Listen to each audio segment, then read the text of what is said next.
Emma sat quietly in her small bedroom, listening to the excited voices coming from downstairs. Her stepmother Sarah was busy packing suitcases while her two stepsisters, Jessica and Monica, argued about which swimsuits to bring to Hawaii. The 17-year-old girl pressed her ear against the door, hoping someone would mention her name. But deep down, she already knew the truth. 3 months ago, Emma's father had died in a car accident, leaving her alone with a woman who had never truly accepted her. Sarah had married Emma's father when Emma was only 12, bringing her own 2 daughters into their home. For 5 years, Emma had tried her best to fit in, to be the perfect stepdaughter, but Sarah's coldness never melted. "Mom, should I pack the blue dress or the red one?" Jessica called out from across the hall. "Pack both, honey. We want you to. Look beautiful for all those beach photos," Sarah replied with warmth that Emma had never heard directed toward her. Emma's stomach growled loudly. She had eaten only a piece of bread for breakfast, because Sarah had been too busy with vacation preparations to go grocery shopping. The refrigerator contained mostly empty shelves and expired items. Emma had learned to make meals from whatever scraps she could find. But lately, even those were running out. The house felt different since her father's death. The warmth and laughter that once filled these rooms had vanished, replaced by an uncomfortable tension. Sarah barely spoke to Emma anymore, except to give her a list of chores or complain about something she had done wrong. Emma missed her father terribly. He had been her protector, her friend, and the only person who truly understood her dreams of becoming a teacher. "Emma!"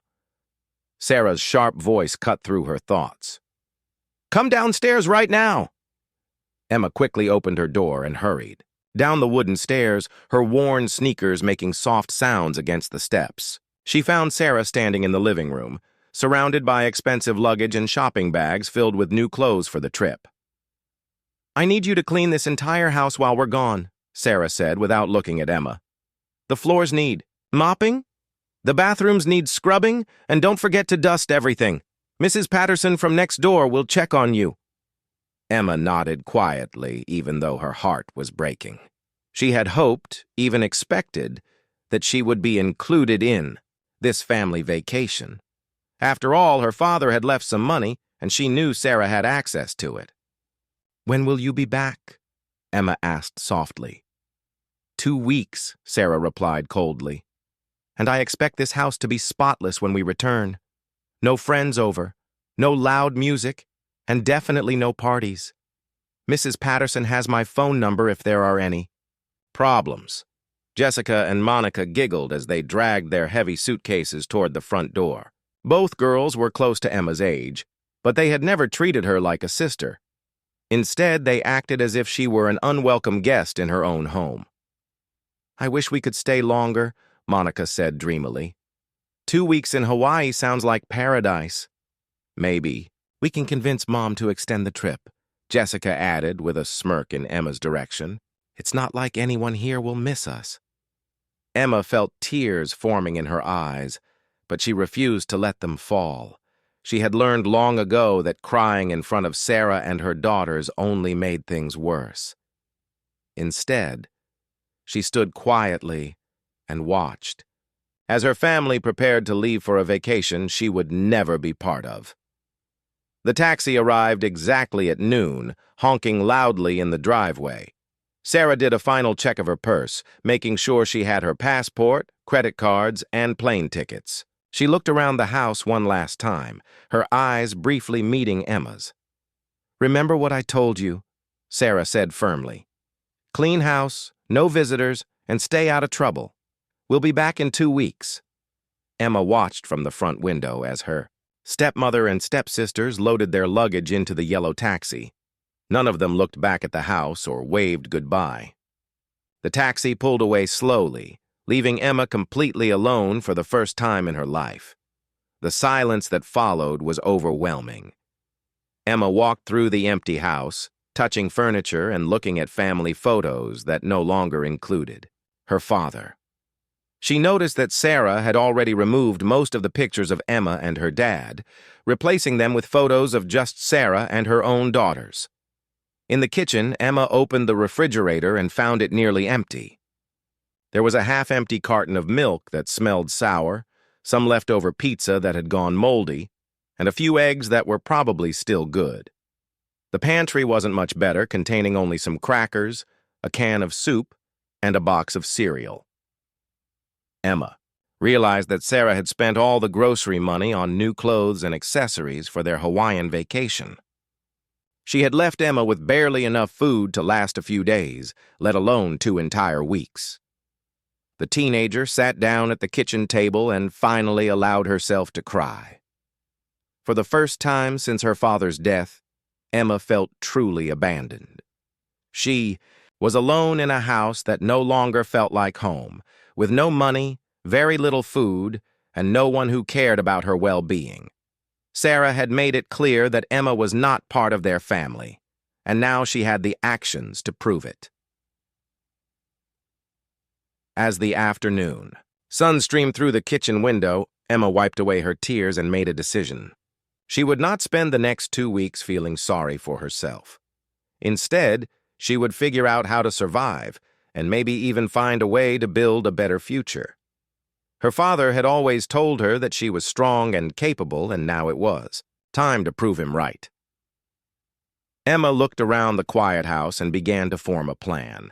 She would clean everything perfectly, just as Sarah had demanded, but she would also use this time alone to think about her options. At 17, she was almost old enough to be independent, and maybe this abandonment was actually an opportunity in disguise.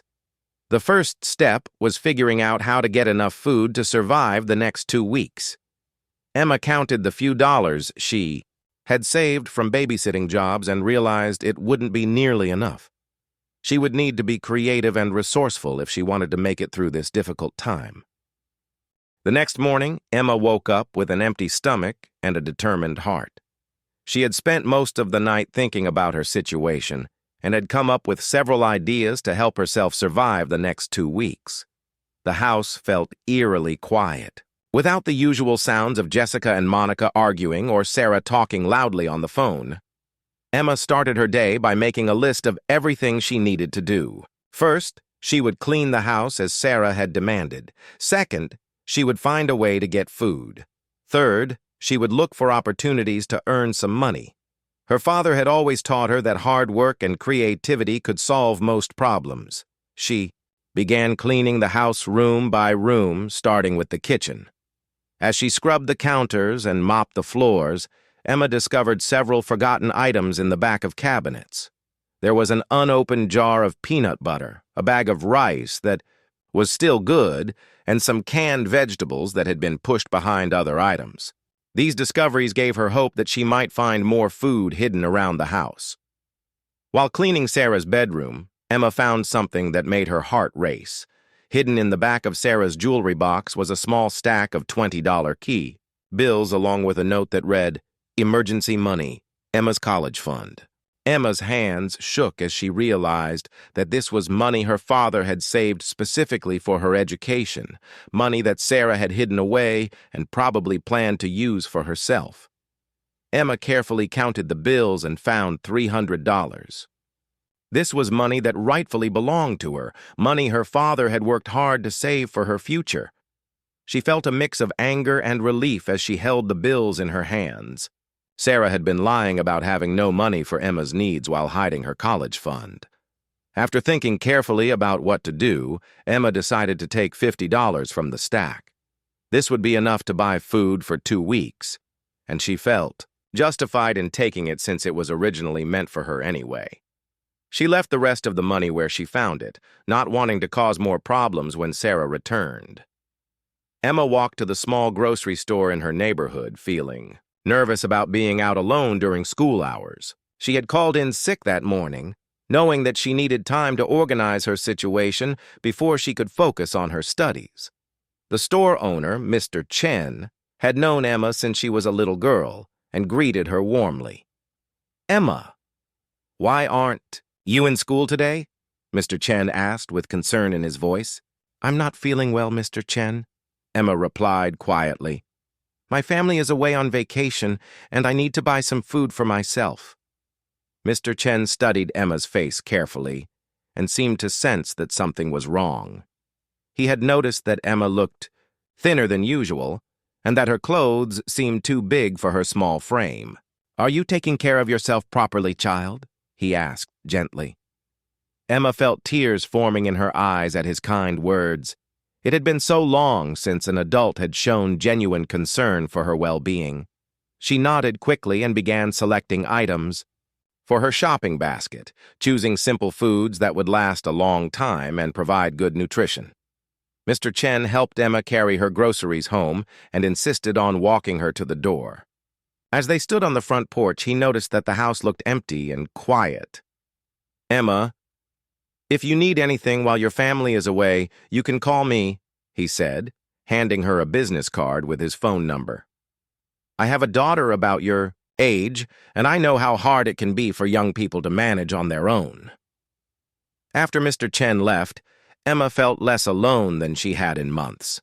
She spent the afternoon organizing her food and continuing to clean the house. As she worked, she thought about her conversation with the kind store owner and realized that there were people in her community who cared about her, even if her own family didn't. That evening, Emma decided to explore more of the house to see what other forgotten items she might find. In the basement, she discovered several boxes of her father's belongings that Sarah had obviously planned to throw away. Emma's heart ached as she looked through old photo albums, books, and personal items that held precious memories of her dad. In one of the boxes, Emma found something that changed everything. It was a letter addressed to her in her father's handwriting, along with a small key and a piece of paper with numbers written on it. The letter was dated just 1 week before his death, and Emma's hands trembled as she opened it. "My dear Emma," the letter began, "if you are reading this, something has happened to me, and I want you to know how much I love you. I have been worried about your future, especially about Sarah's treatment of you. I hope I am wrong, but I fear she may not take proper care of you if something happens to me." Emma wiped away tears as she continued reading. Her father went on to explain that he had opened a secret savings account in Emma's name, separate from the family accounts that Sarah would have access to. The key was for a safety deposit box at the local bank, and the numbers were the account. "Information.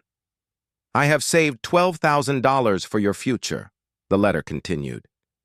"This money is yours alone, and Sarah knows nothing about it. Use it wisely, my darling girl. Get your education, follow your dreams, and remember that you are strong enough to handle whatever life brings you." Emma clutched the letter to her chest and cried tears of relief and sadness. Her father had known that Sarah might abandon her, and he had made sure she would have the resources to take care of herself. Even in death, he was still protecting and providing for his daughter. The teenager carefully hid the letter and key in her bedroom, knowing that she would visit the bank as soon as possible. For the first time since her father's death, Emma felt hope for her future. She wasn't completely alone and helpless after all.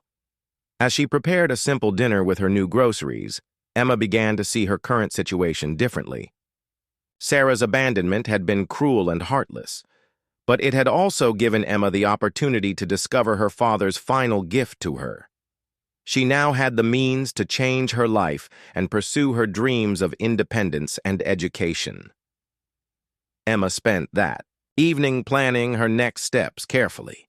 She would finish cleaning the house, continue attending school, and start making preparations for her 18th birthday, which was only 4 months away.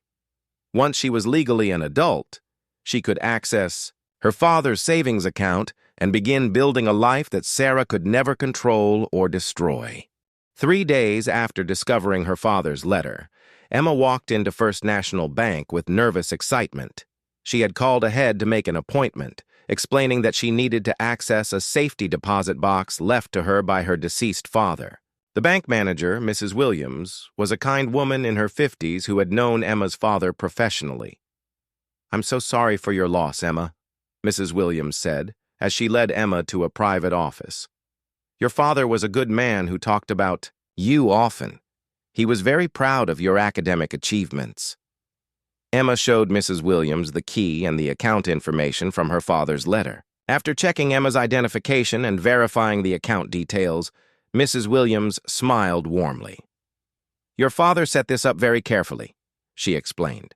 "The account is in a trust that becomes fully accessible to you on your 18th birthday. However, he did arrange for you to have limited access for educational and emergency purposes before then." Emma's heart pounded as Mrs. Williams led her to the safety deposit box area. Inside the small metal box, Emma found not only bank documents but also more letters from her father, some family jewelry that had belonged to Emma's grandmother, and a small photo album filled with pictures of Emma and her dad together. One of the letters contained detailed instructions about the bank account and advice about managing money responsibly. Her father had also included information about college scholarships and a recommendation letter he had written for Emma to use when applying for schools. "Your father deposited money into this account every month for 3 years," Mrs. Williams explained as they reviewed the account statements. "He wanted to make sure you would have choices in life, regardless of what happened to him." Emma felt overwhelmed by her father's love and foresight. Even knowing that Sarah might not support Emma's dreams, he had quietly worked to ensure his daughter's future. The account contained exactly $12,000, just as his letter had promised. Mrs. Williams helped Emma set up a checking account linked to the trust, allowing her to access a reasonable amount of money for her current needs. Emma felt a sense of independence she had never experienced before as she left the bank with her new debit card and account information. Over the next few days, Emma threw herself into her schoolwork with renewed energy. She had missed several days of classes, but her teachers were understanding when she explained that she had been dealing with family issues. Emma had always been an excellent student, and she was determined to maintain her high grades despite the chaos in her personal life. During lunch break, Emma's best friend Katie noticed the positive change in her demeanor. "You seem different today," Katie observed as they sat together in the school cafeteria. "More confident or something?" Emma smiled, but didn't reveal the details of her discovery. She simply said that she had been doing some thinking about her future and felt more hopeful than she had in months. "I'm thinking about applying for early admission to the state university," Emma told Katie. "I want to study education and become a teacher." Katie looked surprised. "That's amazing, Em. But what about college costs? I thought your stepmother said there wasn't money for that." Emma's smile grew wider. "I'm going to find a way to make it work. My dad always said that where there's a will, there's a way." That afternoon, Emma visited her school's guidance counselor, Mrs. Rodriguez, to discuss her college plans. Mrs. Rodriguez had been encouraging Emma to think about higher education for months, but Emma had always felt discouraged by Sarah's negative attitude toward her academic dreams.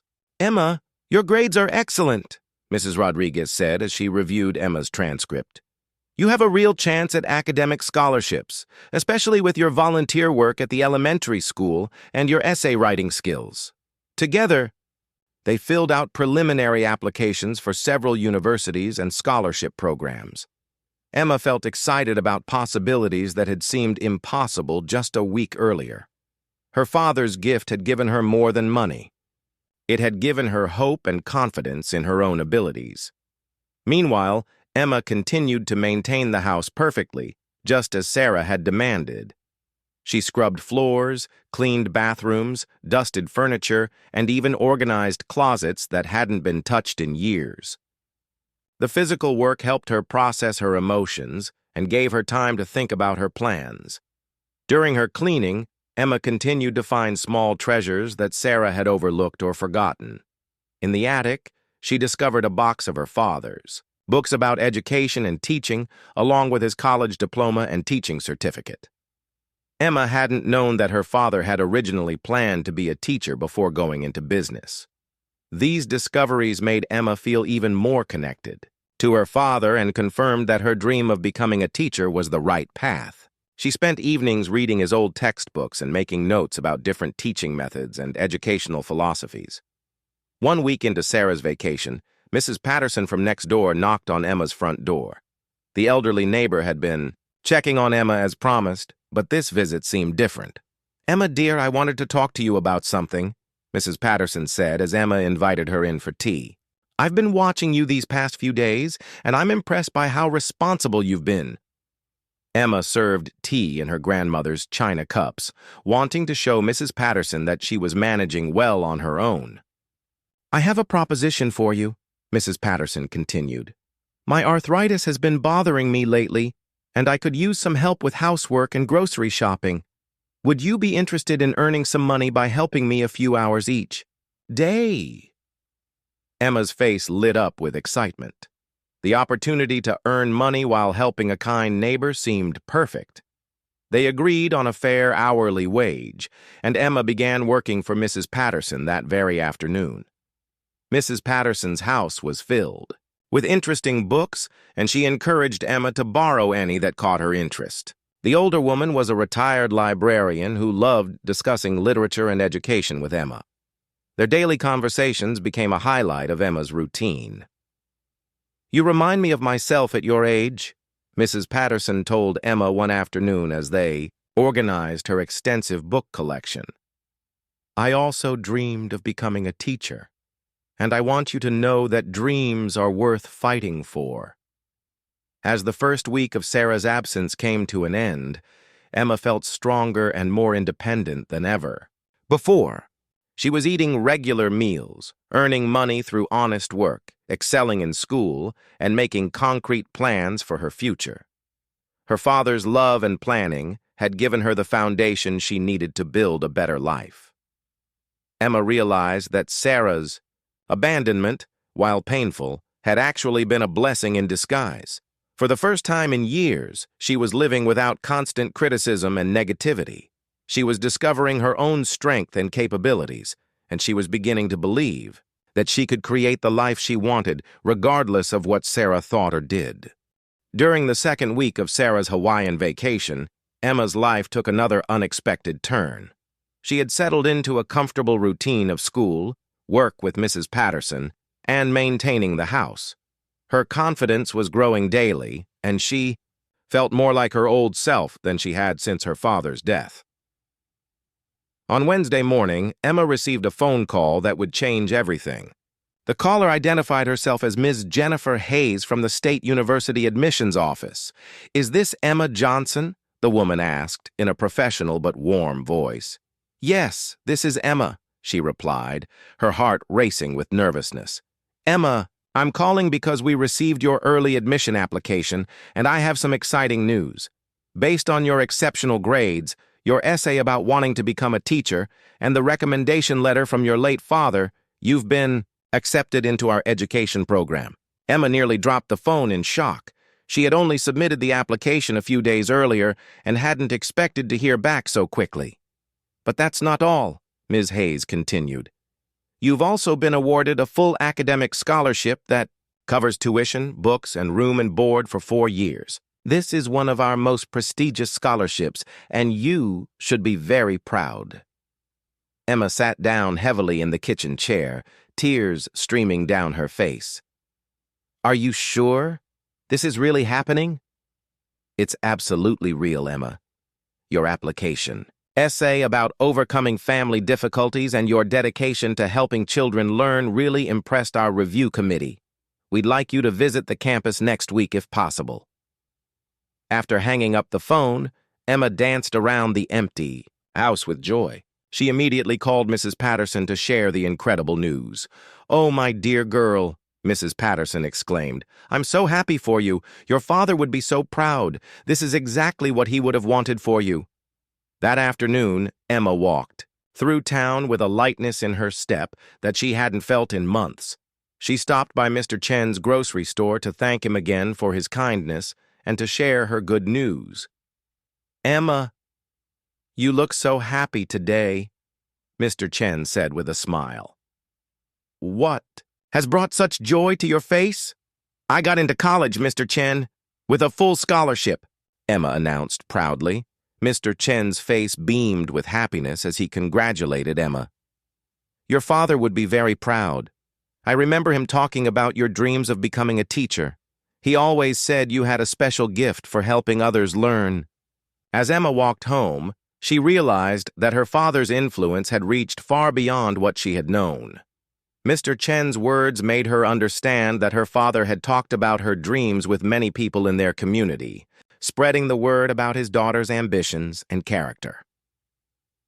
That evening, Emma decided to call her school friend Katie to share the news. Katie had been worried about Emma during the difficult weeks following her father's death and the obvious tension with Sarah. Emma, this is incredible, Katie shouted into the phone. I can't believe you got a full scholarship. How did you manage to apply so quickly? What about your stepmother? Is she excited for you? Emma hesitated before answering. She hadn't told anyone about being left behind during the family vacation, and she wasn't sure how to explain the situation. Sarah doesn't know yet, Emma said, carefully. She's been busy with other things. I'll tell her when she gets back from Hawaii.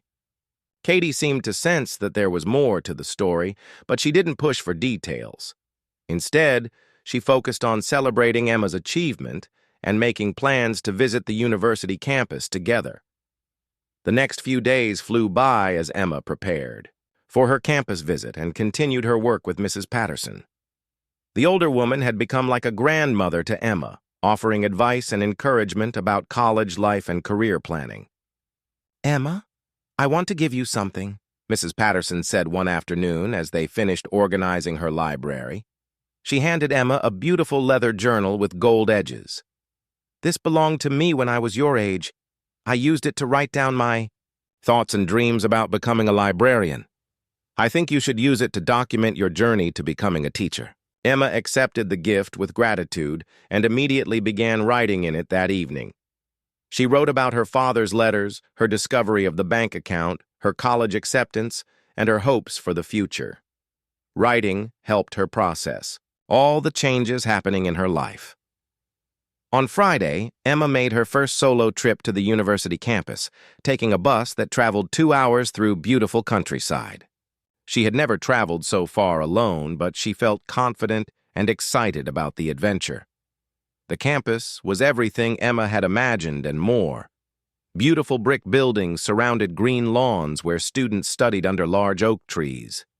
The education building was modern and filled with natural light, with classrooms designed specifically for future teachers to practice their skills. During her campus tour, Emma met Dr. Sarah Mitchell, the head of the education department, who had personally reviewed Emma's application. Emma, your essay about using education to overcome adversity was one of the most moving pieces I've read in 20 years of admissions work, Dr. Mitchell said as they walked through the education building. We're excited to have you join our program. Emma toured the dormitories, the library, and the student center, imagining herself as part of this vibrant academic community. For the first time in months, she felt truly excited about her future and grateful for the opportunities opening up before her. On the bus ride home, Emma reflected on how much her life had changed in just 2 weeks. Sarah's abandonment had initially felt like the worst thing that could happen to her, but it had actually led to discoveries and opportunities that might never have occurred otherwise. Emma realized that she no longer feared Sarah's return from vacation. She had proven to herself that she could manage independently, make important decisions, and pursue her dreams without anyone's permission or approval. The scared, insecure girl who had watched her family leave for Hawaii was gone, replaced by a young woman who knew her own worth and capabilities. As the bus pulled into her hometown, Emma smiled as she thought about the conversation she would have with Sarah when the vacation ended. She would not be asking for permission to go to college or begging for financial support. Instead, she would be announcing her plans as the independent young woman she had become. Emma spent that evening writing in her new journal, documenting every detail of her campus visit and her growing excitement about starting college in the fall. She also wrote a letter to her father, thanking him for his foresight and love. and promising to make him proud by becoming the teacher she had always dreamed of being. The house felt peaceful and welcoming as Emma prepared for bed that night. She had transformed not only her circumstances, but also her relationship with herself. She now understood that she possessed the strength and intelligence to create her own happiness, regardless of how others chose to treat her. The morning of Sarah's return arrived with a mixture of anticipation and nervousness for Emma. She had spent the past 2 weeks transforming not only her circumstances, but also herself. The house was spotlessly clean, just as Sarah had demanded, but Emma had also accomplished so much more than anyone could have expected. Emma woke early and prepared breakfast for herself, something she had learned to do with confidence during her time alone. She wore her best dress and made sure her hair was neat, wanting to look composed and mature when her stepfamily returned from their Hawaiian vacation. At exactly 3 o'clock in the afternoon, Emma heard the familiar sound of a taxi pulling into the driveway. Through the front window, she watched as Sarah, Jessica, and Monica climbed out of the car, looking tanned and relaxed from their tropical getaway. They were laughing and talking loudly about their experiences, their arms full of shopping bags and souvenirs. Emma opened the front door and stood quietly on the porch, waiting for them to notice her. Sarah looked surprised to see Emma waiting for them, as if she had almost forgotten that she had left her stepdaughter behind. "Emma," Sarah said coolly as she approached the house, "I hope you followed all my instructions while we were gone." "Yes, I did," Emma replied calmly. "The house is clean and everything is exactly as you requested."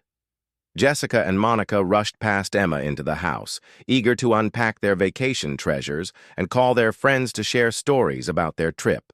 They barely acknowledged Emma's presence, which no longer hurt the way it used to. Sarah walked through the house, inspecting Emma's work with critical eyes. She checked the bathrooms, ran her finger along furniture surfaces looking for dust, and examined the floors for any imperfections. Emma followed quietly, confident in the quality of her work. "Well," Sarah said with grudging approval, "I suppose you managed not to destroy anything while we were gone. Did Mrs. Patterson check on you as planned?" "Yes, she did," Emma answered. "She was very helpful." That evening, as the family settled back into their normal routine, Emma realized it was time to share her news. She had decided to tell them about her college acceptance during dinner, when everyone would be together and she could speak without interruption. "I have something important to tell all of you," Emma announced as they sat around the dinner table eating takeout food that Sarah had ordered rather than cooking after their long travel day. Sarah looked up from her meal with mild interest, while Jessica and Monica continued talking to each other about their vacation photos. "I've been accepted to State University," Emma said clearly and confidently. "I received a full scholarship to study education, and I'll be starting in the fall semester." The room fell completely silent. Sarah's fork stopped halfway to her mouth, and both Jessica and Monica stared at Emma with surprise and something that looked like jealousy. "That's impossible," Sarah said sharply. "You haven't even applied to college, and we certainly don't have money for tuition and expenses." Emma smiled calmly. "I applied while you were away, and I won't need any money from you. The scholarship covers everything including room, board, books, and tuition for 4 years. Sarah's face turned red with anger. "You had no right to make such decisions without consulting me. I'm your guardian and I should have been involved in any college applications." "Actually," Emma said, maintaining her composure, "I'm almost 18. And I'm perfectly capable of making decisions about my own education. Dad always encouraged me to pursue my dreams of becoming a teacher." The mention of Emma's father seemed to make Sarah even angrier. She had never liked being reminded of Emma's relationship with her deceased husband, or the fact that he had always supported Emma's ambitions. "Your father is gone," Sarah said cruelly, "and you're living in the real world now. College is expensive and impractical for someone in your situation. You need to focus on getting a job and contributing to this household." Emma felt her newfound confidence growing stronger in the face of Sarah's negativity. "My situation has changed," she said firmly. "I have the resources I need to pursue my education, and I won't be living in this house much longer." Sarah's eyes narrowed dangerously. "What resources?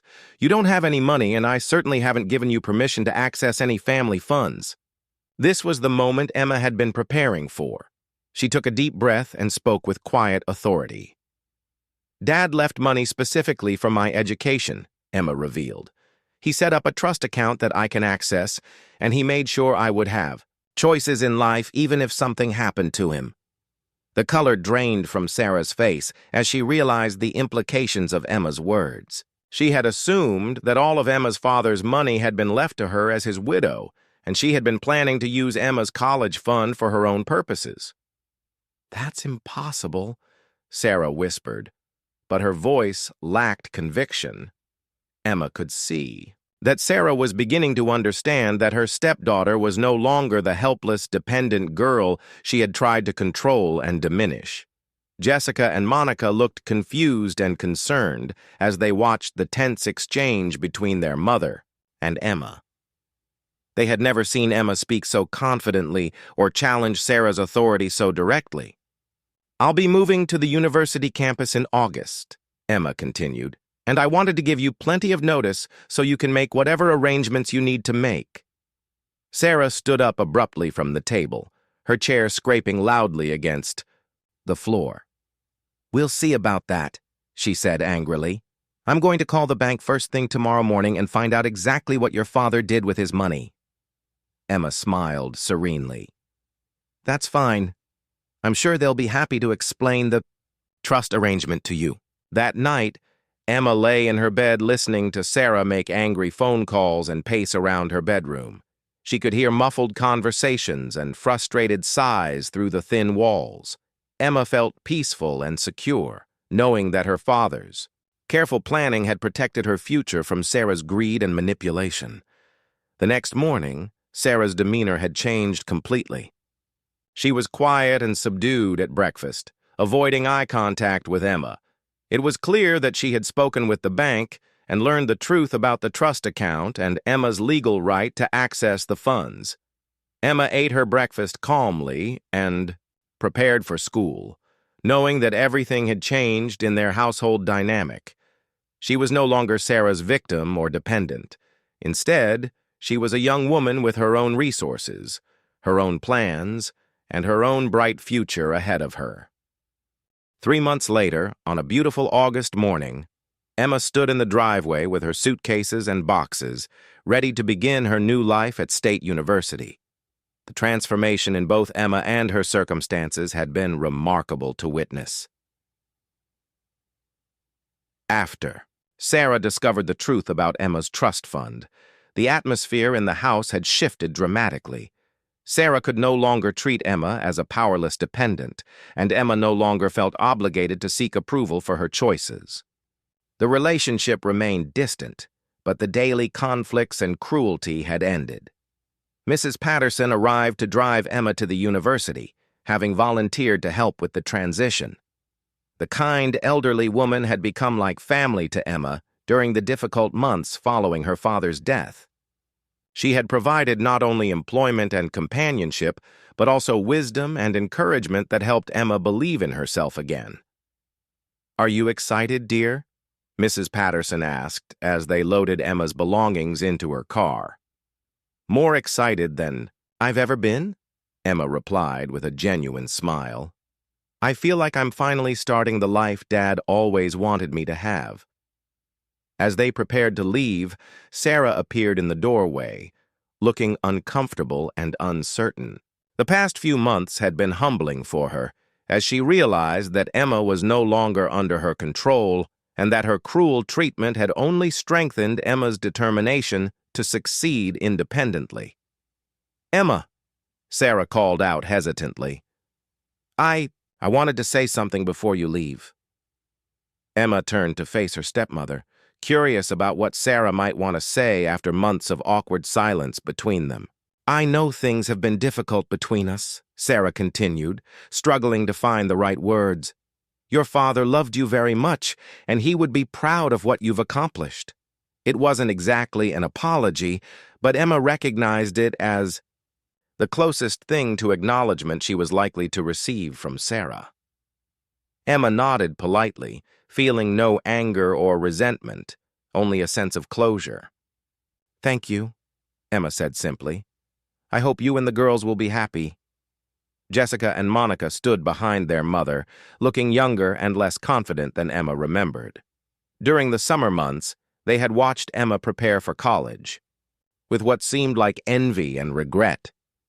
Neither of them had Emma's academic achievements or scholarship opportunities, and they were beginning to realize that their mother's favoritism hadn't actually prepared them well for independence. As Mrs. Patterson's car pulled away from the house, Emma looked back one final time at the place that had been her home for 6 years. She felt no sadness about leaving, only gratitude for the experiences that had taught her to value her own strength and resilience. The drive to the university took 2 hours, during which Emma and Mrs. Patterson talked about everything from class, schedules to career goals.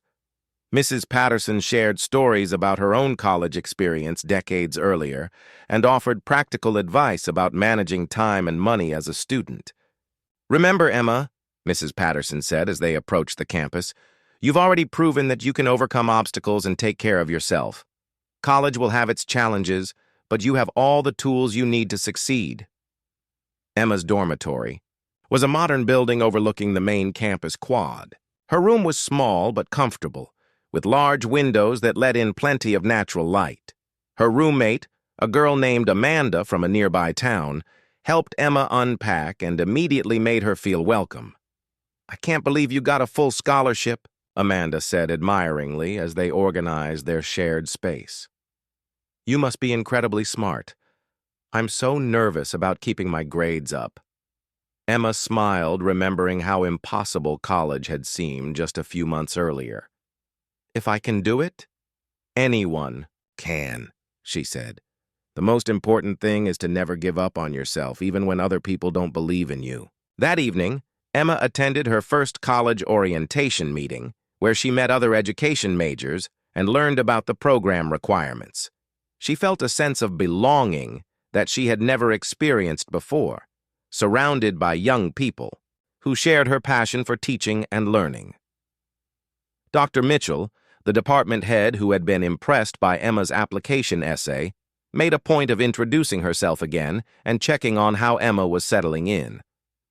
"Emma, I'm so glad you decided to join our program," Dr. Mitchell said warmly. "Your background and determination will make you an exceptional teacher. I'm looking forward to watching you grow during your time here." As Emma walked back to her dormitory that evening, she reflected on the incredible journey that had brought her to this moment. Sarah's abandonment and cruelty had initially seemed like devastating setbacks, but they had actually been the catalyst for Emma discovering her own strength and her father's final gifts to her. Emma pulled out the leather journal that Mrs. Patterson had given her and sat on a bench overlooking the campus. She wrote about her first day of college, her gratitude for her father's love and planning, and her excitement about the future she was building for herself. "Dear Dad," she wrote, "I made it. I'm exactly where you always said I would be, studying to become the teacher we both dreamed I could be. Thank you for believing in me and for making sure I would have choices in life. I promise to make you proud and to help other children believe in themselves the way you helped me believe in myself." As Emma finished writing, she looked up at the stars beginning to appear in the darkening sky. She thought about the scared, hungry girl who had been left behind during a family vacation just a few months earlier. That girl had discovered resources she didn't know she possessed and had transformed her life through courage, determination, and the love of a father who had never stopped protecting her. Emma stood up and walked toward her new home, excited about the classes that would begin the next morning and the career that awaited her after graduation. She had learned that sometimes the worst things that happen to us can lead to the best opportunities, and that true family isn't always the people we're related to, but the people who believe in us and support our dreams. The young woman who entered. The dormitory that night was confident, capable, and ready to embrace whatever challenges and opportunities lay ahead. She had proven to herself that she could survive abandonment, overcome obstacles, and create her own happiness. Most importantly, she had learned that her father's love would always be with her, guiding her toward the bright future he had worked so hard to make possible.